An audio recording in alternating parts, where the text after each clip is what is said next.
It was the summer he turned 12. Callum had never been to Africa before. Born in Manchester, raised on school runs and rainy afternoons, he wasn't used to this. The red soil, the sun that never blinked, the strange sound of wildness all around. His mom was a wildlife researcher. This summer, she brought him to the Namibian plains while she studied big cats. He wasn't thrilled at first. No Wi-Fi. No friends. Just heat and dust and long lectures on predator behavior. Until the day they heard the cry. It was faint. Too faint to be a lion. Too desperate to be a bird. Callum heard it again. A whimper. A sound like something lost. He followed it, quietly. Through tall grass, around a dry creek, past an acacia tree scorched by lightning. And then he saw it. A cub. A lion cub. Alone. It was shaking. Covered in dust and tiny wounds. Its eyes were too wide for its tiny frame. He looked around. No mother in sight. No pride. He called softly. The cub flinched, but didn't run. It just whimpered. "Mum!" He shouted. "Mum, come quick!" She arrived minutes later. Her eyes narrowed the moment she saw it. "He's been abandoned," she said. Maybe the pride moved on. Maybe his mother. She didn't finish. Callum was already on his knees, holding out his hand. The cub pressed its body against his leg. As if it had already chosen him. "What are we going to do with him?" Callum asked. "We nurse him back to health," she said. "Then we release High. When he's ready." Callum nodded. But in his heart, he already knew. This cub wouldn't be just a rescued lion. He would be something more. He would be Leo. Leo didn't act like a wild animal. Not at first. He followed Callum everywhere. To the mess tent, to the water pump, even inside the canvas shelter where Callum slept. He slept curled beside his sleeping bag, his tiny chest rising and falling in rhythm with the boy's breath. The camp workers were wary. "It's just a cub now," one said. "Wait till it gets bigger." But Callum's mother watched silently. She'd studied predators for 20 years. But she'd never seen a bond like this. Callum fed Leo with a bottle, then later with chunks of cooked meat. He taught him to play with twigs and chase grasshoppers. Sometimes, he'd laugh so hard he'd forget he was thousands of miles from home. Leo would pounce, tumble, then climb up onto Callum's chest and stare into his eyes. As if memorizing every inch of the boy's soul. But time passed. And Leo grew. His tiny paws turned massive. His baby mane began to form. He roared one night. A real roar. And startled birds from the trees. It shook Callum's chest. He stared at his friend. "You're not a cub anymore, are you?" Leo tilted his head. Callum's mother sat beside him that night and said what he already feared. "Soon we'll have to let him go." Callum shook his head. "But, he's like my brother." She took his hand gently. "He is. But he's a lion. And lions belong to the wild. Not cages. Not camps." Callum didn't sleep that night. And neither did Leo. Because something unspoken had passed between them. A whisper of goodbye neither was ready to say. It happened at dawn. The sun hadn't yet cleared the hills. The grass still wore its silver coat of dew. Callum stood by the edge of the reserve with Leo at his side. No leash, no collar, just the space between a boy's heart and the wild. His mom had chosen the spot carefully. Far from poachers. Rich with shade and prey. Close enough for Leo to find his way, but far enough that he wouldn't look back. Callum knelt and placed a hand on Leo's thickening mane. "It's time, buddy." Leo blinked slowly, then nuzzled his cheek like he always did.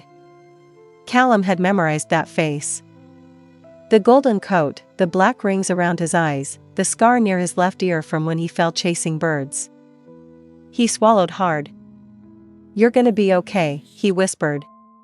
"You're strong. You're wild. Just, don't forget me, alright?" Leo stepped forward. Then stopped. For a long moment they stared at each other. Boy and lion. Not cub and keeper. But brothers by bond, not by blood. Then Leo turned. And walked into the tall grass. Callum's chest clenched. He didn't cry. Not right away. But later that night, when the campfire burned low and the stars crowded in, he whispered, "Goodbye, Leo." His mother placed a quiet hand on his shoulder. "That's the hardest kind of love," she said. "Letting go. But love that deep? It never disappears. It just waits." Somewhere out there, Leo roamed the savannah. Learning to hunt, to survive, to rule. And somewhere in the heart of a boy from Manchester, a roar waited to be remembered. Life moved on. The camp folded up the following summer.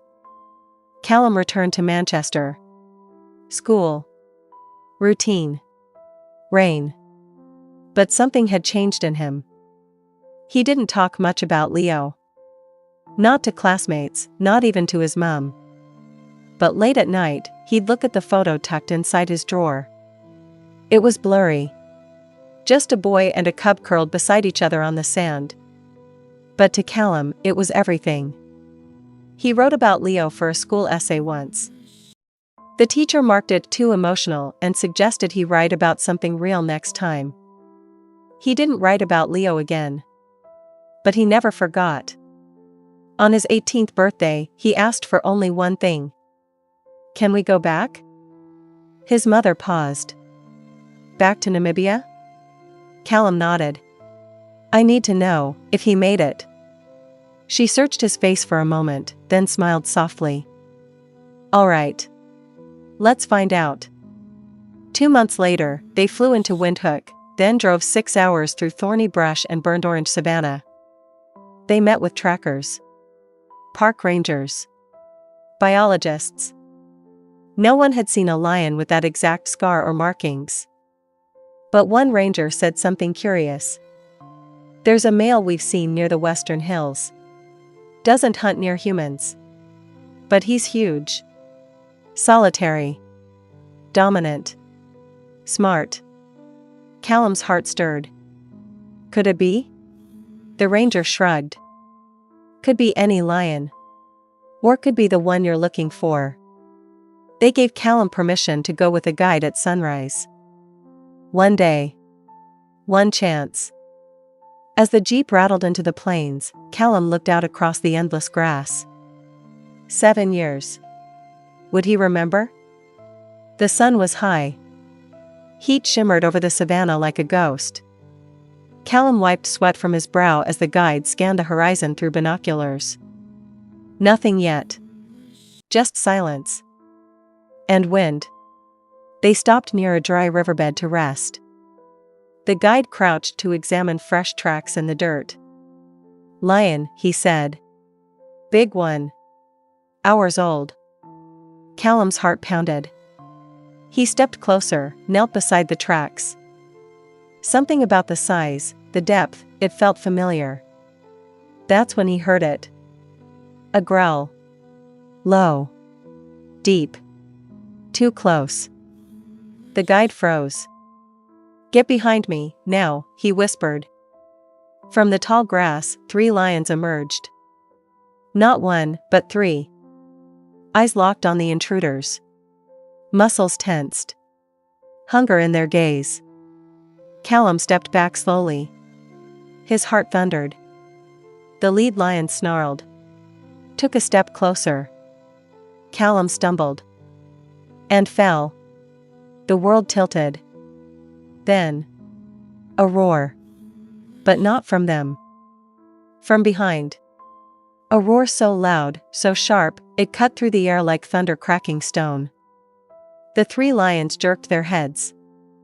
From the ridge above, he appeared. A massive lion. Alone. Golden mane like fire in the sun.